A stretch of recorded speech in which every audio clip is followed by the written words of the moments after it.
Well, for those who are used to watching this channel, you know that we love the eclectic vehicles. And here is one that's not only eclectic, but also super rare. This is a 1989 Pontiac 6000 STE all-wheel drive. Now, well, what is so special about this, you may say? Well, General Motors introduced the A-body vehicles, the Chevrolet Celebrity, the Pontiac 6000, the Olds Cutlass Sierra, and the Buick Century for the 1982 model year. And they really were just a bit larger X cars, the X car being the Citation, Pontiac Phoenix, Olds Omega, and Buick Skylark. In fact, the A cars had the same wheelbase and width as the X cars, but were just a little bit longer in overall length. And they ended up being one of the biggest hits for General Motors in the 1980s and sold extremely well. Actually, all of the versions of the A car sold well, including the 6000, which was produced from 1982 to 1991. There were other versions of the A car, like the Buick Century, as well as the Olds Cutlass Sierra, that made it all the way through to the 1996 model year, a very long-lived vehicle overall in the General Motors stable. But this 6000 STE all-wheel drive is quite special because Pontiac was looking to juice up their A car and make it kind of the sporty vehicle. Remember, for a while, Pontiac was the sports division of General Motors, particularly in the 1960s. But then that image had faded in the 1970s as Pontiac general managers knew that performance was going to be something that was hard to come by in the era of emission standards. However, for the 1983 model year, Pontiac really wanted to start rotating back to its sporty image. And one of the vehicles that it used to do so was the 6000 STE. 1983 would be the first version of the 6000 STE, and it was meant to be a sporty version of the regular 6000 and had this unique front end with the 6 light design that's kind of cool. It also came standard with a high-output 2.8-liter V6, making 135 horsepower that was fed through a 2-barrel carburetor.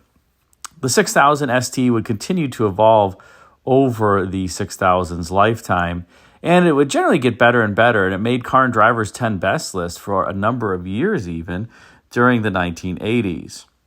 By this particular model year, this is a 1989 Pontiac 6000 STE all-wheel drive, the STE was kind of coming to the end of its lifetime, but not before Pontiac would outfit the vehicle with all-wheel drive. Now, the interesting thing about the 6000 STE all-wheel drives is that there were only about 2,000 or so of these made. And by this point, General Motors was really starting to rotate toward 4-speed automatic transmissions in their vehicles, but you could only get a 3-speed automatic with this all-wheel drive setup. So it's kind of employing an antiquated turbohydromatic 125C transmission as opposed to the more modern 440 T4, which, by the way, was, well, let's just say a little bit less reliable even than the 125C. And the transmission was coupled to a Magnus Steyr-built transfer case that delivered 40% of the power to the rear wheels. Now, in order to make this setup work, Pontiac had to basically re-engineer the 6000 and a number of its bits, and you can see those highlighted here. More specifically, there had to be a lot more stiffness in the body and bracing to handle the all-wheel drive setup. And the 6000 STE all-wheel drives also have a completely unique to that model rear suspension. It's an independent rear suspension derived from the front suspension of the S10 pickup. And it was also bolted up to the 6000 as a completely modular assembly. You can see it there. It would bolt up as one unit. And in that way, it could have been used potentially by other vehicles, but never really was, at least in the General Motors stable.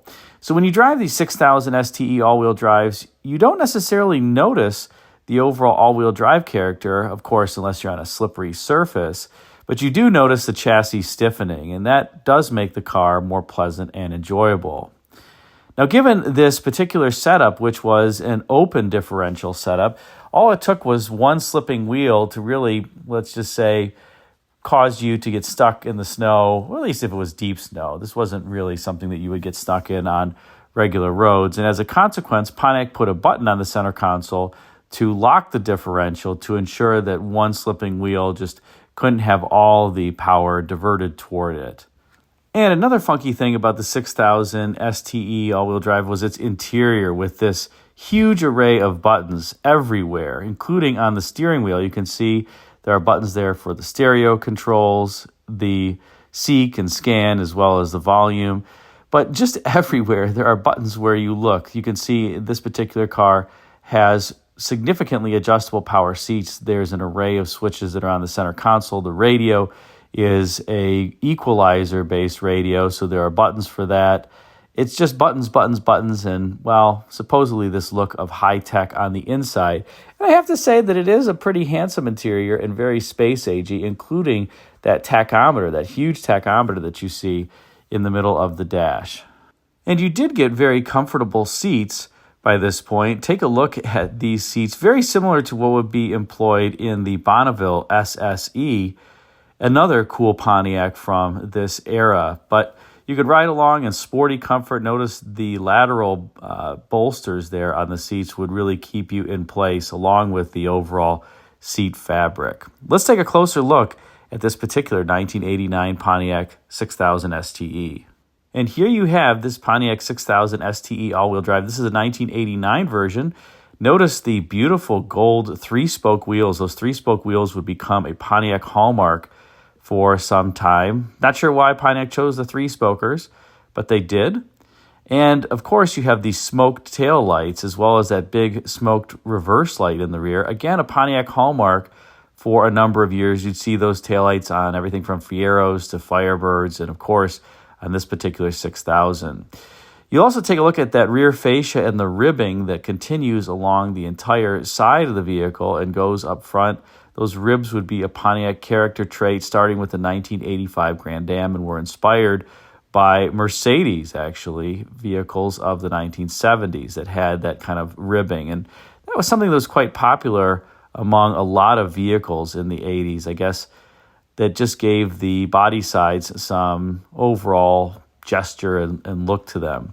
Now, by this point, the A-body roofline had been revised to have that different backlight and gave it a little bit of a fresh look. And up front, you had the composite headlamps by this point after the 1986 model year when the sealed beams were sunset. GM hung on to their sealed beams for a long period of time, long after even Ford, who employed composite headlamps for the first time in the U.S., basically of any automaker, on the 1984 Mark VII. This all-wheel drive setup was offered in the STEs for 1988 and 1989, and then it was offered as an option on the 1990 6000s, but again, only about 2,000 people elected to select this version of their 6000. You can see it says all-wheel drive there on the badge. Pretty sweet. And these cars came standard with ABS, so you notice that the three-spoke wheel, it says ABS in the middle there. Very rare for the time. You know, remember, this was the late 80s, and having anti-lock brakes was something that was not common. If we take a look on the inside of this A-body, you can see the buttons galore interior on the steering wheel there. This was during a time when the designers had the philosophy that they wanted all the buttons close to your fingertips. Of course, you have the power windows and the power mirror controls, as you saw on the door panel. And then you can see the stereo controls and the button there to lock the all-wheel drive. It says limited use only right under the orange lock icon. And that was because you didn't want to put unnecessary strain on the drivetrain. But look at all these buttons for the climate control, rear defogger, the radio. And I believe these seats were made by Lear and were very comfortable for the time, used on a number of Pontiacs, high-end Pontiacs like this, as well as the Bonneville SSE. Now, because these 6000 ST all-wheel drives were generally sold in snowy climates and people just drove them and used them up, there are hardly any around, and they only made 2,000 to begin with. I would guess that there might be 40 or 50 left in any condition.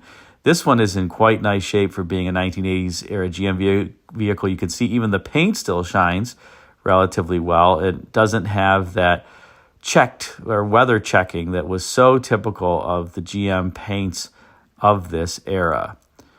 Just a vehicle that I love, gave some pizzazz to the A-bodies, and maybe this is the coolest A-body. There were some other cool ones, the Buick Century T-Type. Oldsmobile had the Cutlass Sierra as well. It's an international series that was kind of funky. The only unfortunate part about this is the 6000 STE all-wheel drive could only be had with a 3.1 liter V6 under hood, making 135 horsepower. Some of the other A bodies that were sporty, you could get a Buick 3.8 liter in. Regardless, I hope you enjoyed this spotlight on this particular 1989 Pontiac 6000 STE all-wheel drive. What's your favorite General Motors A body? Again, they were so popular in the 1980s, and it's amazing because while so many of these vehicles were produced overall, not the 6000 STE all-wheel drives, but the A bodies, they are just gone, basically, kind of like the X cars as well as the C and H bodies from General Motors. And they used to be nearly ubiquitous. You could see them all the time on the roads, but they were just used and abused and thrown away, as were many vehicles that were not performance-oriented cars during this time frame. In closing, I'll just mention a cool few additional features of this 6000 ST all-wheel drive, one of which is the air compressor that is in the trunk. You got this little air compressor that came along with your car, something that Pontiac would put in vehicles like vans, I think even the Aztec in later years, but this was the first vehicle that I know of that had an air compressor as part of it that you could actually access, not one that would just pump up the rear shocks. And in some years for your 6000, you got suede seats. Pretty sweet. I think you even got a suede brush with the seats in your 6000 to make sure that it was looking good all the time. In any case, thanks again for watching, and until next time, take care.